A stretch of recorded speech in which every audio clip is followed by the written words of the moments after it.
everyone, I hope you're having a good week. This is Maggie, Nock coach, and I'm back with my podcast number 4, which provides tips on how to succeed at interviews. So congratulations on getting to this stage. It really means that the efforts that you have been putting into your job search has paid off.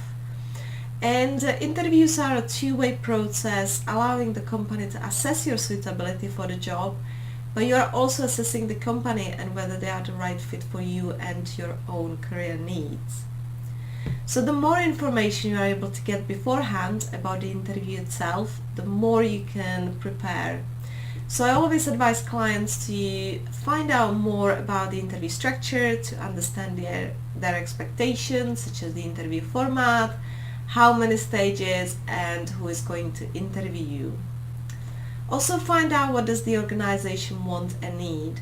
So learning about the company you are interviewing with and the person you will be meeting will make you more confident, and also preparation reflects positively on you as a candidate because it does show that you are serious about the job and you have gone away and researched the organization and their needs. Also know the job details and how you match their needs. So look at the job advert or the job description and really think what the business is looking for. So for example, if the advert states that one of the requirements is a customer relations experience, then think about examples where you have delivered excellent customer service. And know your CV.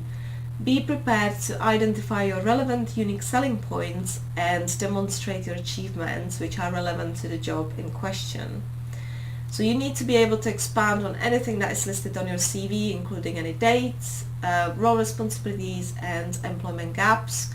And where you have got employment gaps due to taking a career break or your role was made redundant, really think about how you're going to explain this in the interview because it's important that this come across positively. It's good to prepare for interview using the STAR approach, especially if you're attending a competency-based interview, and you do this by preparing your interview examples by listing the situation, task, action and result. And this will especially pay off if you are due to attend a competency-based interview. So example of a STAR approach could be, you might be asked questions such as, give me an example of a goal that you met. And the answer might be something like, last October I had to write 6 articles for the month to keep our blog fresh, which is the situation and task. And I created an action plan for myself with deadlines as to when each article should be published, which is the action. And I finished that month with 6 articles written ahead of schedule, which is the result. So you might be asked different competency-based questions covering different behaviors and skills. That could be project management, communication skills, technical skills, IT skills, etc. But it's really important to have a specific examples using the STAR approach and using specific examples by looking at the job description and seeing what the business is looking for in that role. In this approach, the recruiter is able to assess your answers to see if you're capable of taking proper initiative and action, and they are basically predicting your capability in a job by assessing how you behaved in the past.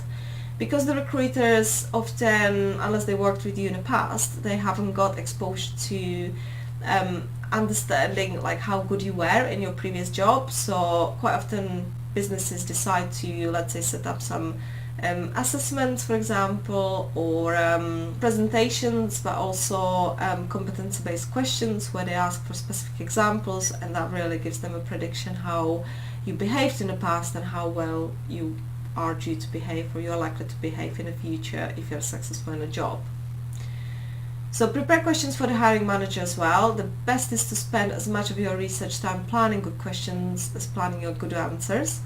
And examples of good questions could be, for example, what would you expect for me to accomplish in the first 6 months in a job? Or how would you describe your organization culture? So both questions are aiming to find out more from the hiring manager, to tell you more about their expectations what they want to happen, how they want you to perform in the first 6 months if you are successful, and also it gives you more information about the organizational culture, which then helps you to decide whether the job is the right role for you. Then practice, practice and practice, as this will really boost your confidence on a day. And I also always advise clients to send a thank you note after the interview, because it shows that you are really serious about the position. So I hope you have found these tips useful. I do offer mock interviews as part of my career coaching services, so feel free to contact me for more details. And if you would like to listen to my previous podcast videos, then visit my website or Facebook page. So thank you very much for listening, and bye for now.